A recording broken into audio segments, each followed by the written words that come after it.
Channel maths with Pratap sir मध्ये स्वागत.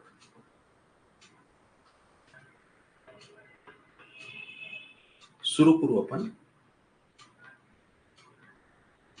आपला विंटर 2025 ची एक्झाम. राईट, डिसेंबर मध्ये आपले पेपर्स होतील. डिसेंबरच्या लास्टच्या आठवड्यामध्ये किंवा जानेवारीच्या फर्स्ट वीक मध्ये. ओके, आणखीन काही टाइम टेबल वगैरे आलेलं नाहीये, पण आपण आजपासून काय करणार आहे, रोज एक IMP PYQ घेणार आहोत. IMP PYQ. जसे की आपण आज हा PYQ घेणार आहोत, समर 2023 वाला. आपलं जे लेक्चर आहे त्याची जी भाषा आहे, लँग्वेज आहे, ती मराठी आणि इंग्लिश मध्ये राहील. ठीक आहे, तर सुरू करू आपण. D2 M3 IMP PYQ winter 2025 exam. आज डेट आहे 9 डिसेंबर 2025. म्हणजे आज आपण पहिले लेक्चर घेतोय. रोज आपण एक लेक्चर मध्ये एक प्रॉब्लेम घेणार आहोत युट्यूब वरती. ठीक आहे, सुरू करू आपण. Find the Laplace transform of f of t equal to sin 2t into cos 3t. तुम्हाला sin 2t into cos 3t चा लॅपलास ट्रान्सफॉर्म फाइंड करायचा आहे. हा क्वेश्चन समर 2023 मध्ये 6 मार्क्स साठी आला होता. खूपच सोपा क्वेश्चन आहे, म्हणजे 3-4 स्टेप मध्ये आन्सर याचं येऊन जातं. कशाचं लॅपलास फाइंड करायचं आपल्याला? लॅपलास फाइंड करायचं आहे sin 2t into cos 3t चा. Find the Laplace transform of sin 2t into cos 3t. ठीक आहे, आता ह्याचा जर लॅपलास फाइंड करायचा असेल तर आपल्याला एक फॉर्म्युला लावावा लागणार आहे. आपल्याकडे एक फॉर्म्युला पाहिजे. तो फॉर्म्युला असा आहे, ह्याच्या पहिले काही स्टुडंट्सला असं वाटू शकतं, बरेचसे स्टुडंट्स असं करतात पेपर मध्ये, हा जो लॅपलास आहे हा लॅपलास असा सेपरेट देऊन टाकतात. म्हणजे कसं, Laplace of sin 2t into Laplace of cos of 3t असं लॅपलास सेपरेट देतात बरेचसे स्टुडंट्स. आणि मस्तपैकी मग इथं sin 80 चा फॉर्म्युला लावतात. sin 80 चा लॅपलास काय असतो, a/a² + a². ते फॉर्म्युला तिथे लावतात आणि इथं cos 80 चा लावतात. पण ऍक्च्युअली हे असं होणारच नाही. त्याचं रिझन असं आहे, लॅपलास ट्रान्सफॉर्म जो आहे, हा जो लॅपलास ट्रान्सफॉर्म आहे हा मल्टिप्लिकेशन मध्ये, हे मल्टिप्लिकेशन आहे ना, तर मल्टिप्लिकेशन मध्ये लॅपलास ट्रान्सफॉर्म असा सेपरेट होत नसतो, असं सेपरेटली होत नसतं मल्टिप्लिकेशन मध्ये. मग लॅपलास ट्रान्सफॉर्म सेपरेट कशामध्ये होतो, तर लॅपलास ट्रान्सफॉर्म सेपरेट होऊ शकतो ऍडिशन किंवा सबट्रॅक्शन मध्ये. ह्याचा मिनिंग काय, समजा जर तरच्या गोष्टी आहेत, जर ह्या दोघांच्या मध्ये प्लस असतं तर मग 101% मस्तपैकी लॅपलास ह्याला पण गेला असता, ह्याला पण गेला असता, आणि मध्ये जे प्लस आहे ते प्लसला प्लस झाला असता. आणि मग इथं तुम्ही sin 80 चा फॉर्म्युला लावणार, इथं cos 80 चा फॉर्म्युला लावणार, संपला विषय.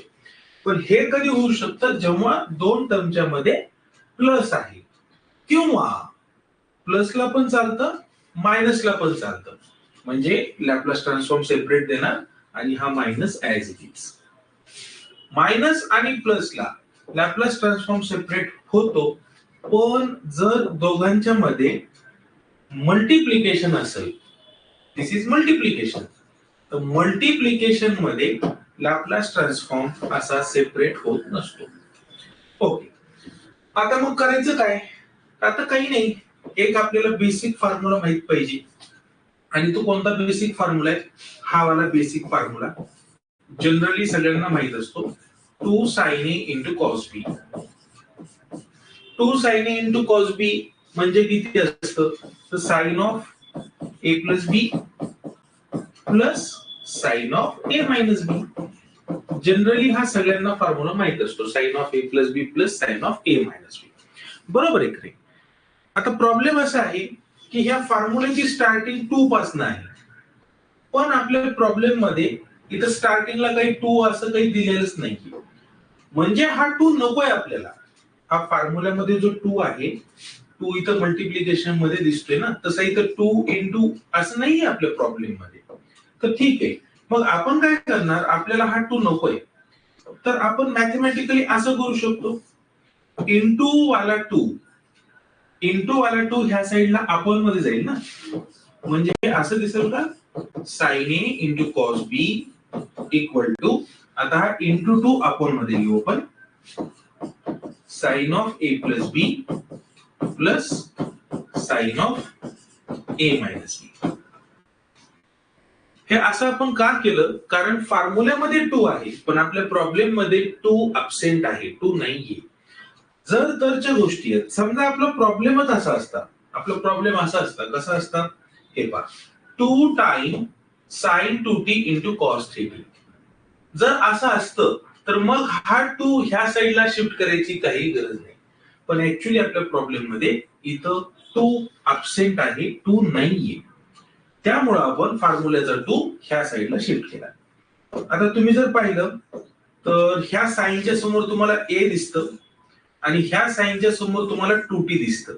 ह्याचा मिनिंग काय झाला की जो ए आहे तो 2t आहे, आणि ह्या कॉस्टच्या समोर तुम्हाला बी दिसतं आणि ह्या कॉस्टच्या समोर तुम्हाला 3t दिसतं. ह्याचा मिनिंग काय झाला, बी म्हणजे 3t आहे. बरोबर आहे. आता फक्त आपण काय करणार, आता सिम्पली जिथं ए दिसतं तिथं 2t ठेवा आणि जिथं बी दिसतं तिथं 3t ठेवा. ओके, मग हे कसं दिसल, हे असं दिसल, हे लॅपलासचं sine as it is, bracket मध्ये sine 2t into cos 3t मतलब sine a into cos b. बरोबर आहे की. तर आता आपण sine a into cos b ला असं लिहू शकतो, तर sign 2t into cos 3t ला आपण हे लिहू शकतो. फक्त लिहिताना काय करायचंय, ए बी नाही लिहायचं, ए च्या ऐवजी 2t, बी च्या ऐवजी 3t, म्हणजे हे असं दिसल, sine of 2t plus 3t plus sine of 2t minus 3t divided by 2. Okay, इथपर्यंत सगळं समजलं असेल. फक्त एकच फॉर्म्युला लागतोय, तो कोणता फॉर्म्युला आहे, 2 sin a cos b. 2 sin a cos b असतं sine of a plus b plus sine of a minus b. एवढं माहित असेल तर हा प्रॉब्लेम इझिली होईल, सॉल्व्ह होतो, आणि ह्या प्रॉब्लेमचं वेटेज होतं 6 मार्क्स, म्हणजे ते खूप होतं. ठीक आहे. तर आपल्याला माहिती आहे की एखादी कॉन्स्टंट टर्म जर असेल, जसे की आता हा 2 कॉन्स्टंट आहे, 2 कसा आहे बाबा, कॉन्स्टंट आहे, हा 2 कॉन्स्टंट आहे, तर आपल्याला माहितीये कॉन्स्टंट टर्म काय होतात, लॅपलासच्या बाहेर येतात. तर ह्या 2 ला मी लॅपलास ट्रान्सफॉर्मच्या बाहेर घेणार, म्हणजे हे असं दिसेल, कसं दिसेल, 1/2 इंटू लॅपलास ऑफ,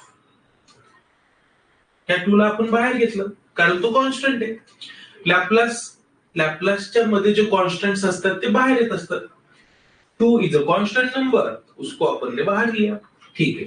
आता हे 2t प्लस 3t किती होगा, 5t.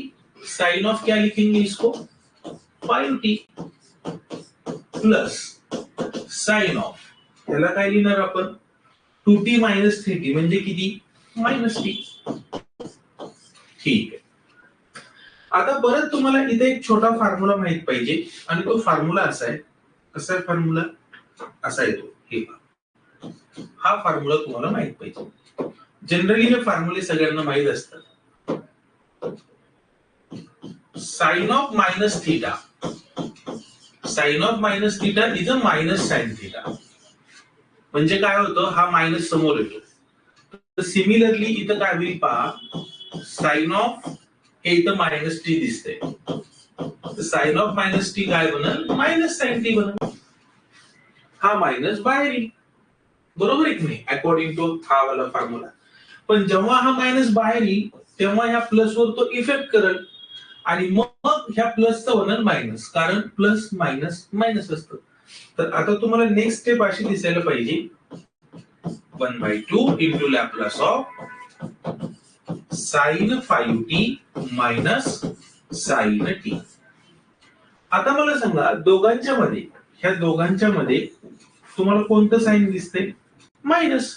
म्हणजे तुम्ही आता लॅपलास ट्रान्सफॉर्म सेपरेट करू शकता. तर मस्तपैकी लॅपलास ट्रान्सफॉर्म त्याला पण जाईल Laplace of sine 5t minus Laplace of sign T. आणि आता ह्या दोन्ही लोकेशनला तुम्ही हा वाला फॉर्म्युला लावणार, बेसिक फॉर्म्युला. कोणता formula? Laplace of sine a t. Sine a t चा लॅपलास किती असतो? a upon s square plus a square. तुम्ही जर ह्याला कम्पेअर केलं साइन 5t आणि साइन 80, तर a किती असायला पाहिजे? a 5 असायला पाहिजे. आणि साइन t आणि साइन 80 ह्याला जर कम्पेअर केलं, आता इथं a दिसतच नाहीये, म्हणजे a ची व्हॅल्यू काय असायला पाहिजे? a ची व्हॅल्यू 1 असायला पाहिजे आणि इथं a ची व्हॅल्यू 5 असायला पाहिजे. तर मस्तपैकी आता फॉर्म्युला अप्लाय करा. साइन 5t चा Laplace according to this formula 5 upon s square plus 5 square minus sine t चा लॅपलास येईल according to this formula 1 upon s square plus 1 square. और यही आपका फायनल आंसर है. हेच तुमचं फायनल आंसर आहे. म्हणजे बघा ह्याच्यामध्ये आणखी एकदा मी सांगतो, खूपच सोपा क्वेश्चन होता. समर 2023 ला 6 मार्कांना क्वेश्चन आला होता. काहीच नव्हतं क्वेश्चन मध्ये, फक्त तुम्हाला 2-3 छोटे छोटे कन्सेप्ट माहित पाहिजेत. लॅपलास ट्रान्सफॉर्म मल्टिप्लिकेशन मध्ये सेपरेट होत नसतो. लॅपलास ट्रान्सफॉर्म असा डायरेक्टली सेपरेट होणार नाही, राईट. आणि दुसरी गोष्ट काय, मग आता मल्टिप्लिकेशन मध्ये सेपरेट होत नाही, तर त्यासाठी काय करायचं? हा फॉर्म्युला लावायचा 2 sin a cos b. 2 sin a cos b असतं sine of a plus b plus sine of a minus b. आता हा फॉर्म्युला 2 न स्टार्ट होतो, पण आपल्या प्रॉब्लेम मध्ये 2 नाहीये. मग मी फॉर्म्युल्याचा 2 इकडे अपॉन मध्ये पाठवला. मग आता हे जे स्ट्रक्चर आहे हे एक्झॅक्ट आपल्या हे फॉर्म्युल्याचं जे स्ट्रक्चर आहे ते एक्झॅक्ट प्रॉब्लेमच्या स्ट्रक्चर सारखं बनलं. आणि आता काही नाही, कम्पेअर जर केलं तर साइन a साइन 2t म्हणजे a ची value 2t, cos b cos 3t म्हणजे b ची व्हॅल्यू 3t. तर मस्तपैकी आपण a च्या जागी 2t ठेवलं आणि b च्या जागी 3t ठेवलं ह्याच्यामध्ये, म्हणजेच हे भेटलं. आणि जे काही कॉन्स्टंट असतं ते लॅपलासच्या बाहेर येतं, तर ह्या अपॉनच्या 2 ला आपण बाहेर घेतलं. आता छोटे छोटे कॅल्क्युलेशन, जसं की 2t प्लस 3t म्हणजे 5t. 2t मधून 3t गेला, मायनस t राहिला. आता इथे एक छोटा फॉर्म्युला लावला, साइन ऑफ मायनस थिटा काय असतं? Minus sine theta. तर सिमिलरली हे मायनस बाहेर येईल आणि ह्या प्लस वर इफेक्ट करेल, प्लस मायनस मायनस होतं. आणि आपण आताच पाहिलं की लॅपलास ट्रान्सफॉर्म हा ऍडिशन मध्ये आणि सबट्रॅक्शन मध्ये सेपरेट होतो. तर मस्तपैकी लॅपलास मी ह्याला पण दिला, ह्याला पण दिला, सेपरेट लॅपलास दिला, बरोबर आहे की नाही? आणि मग लॅपलास ट्रान्सफॉर्म सेपरेट दिल्यानंतर की आपले बेसिक फॉर्म्युले, साइन 80 चा लॅपलास काय असतो? a upon s square plus a square. तर according to this formula sine 5t चे किती येईल? 5 upon s square plus 5 square. आणि साइन t चे किती येईल? 1 upon s square plus 1 square. इतकंच करायचं होतं, त्याला 6 मार्क्स होते. ठीक आहे. तर आज आपण हे पहिला क्वेश्चन घेतला. उद्या आपण भेटू असाच आणखीन एक इम्पॉर्टंट आयएमपी पीवायक्यू. ठीक आहे, मिलेंगे, भेटूया उद्याच्या लेक्चर मध्ये. तब तक okay, bye bye, have a nice day.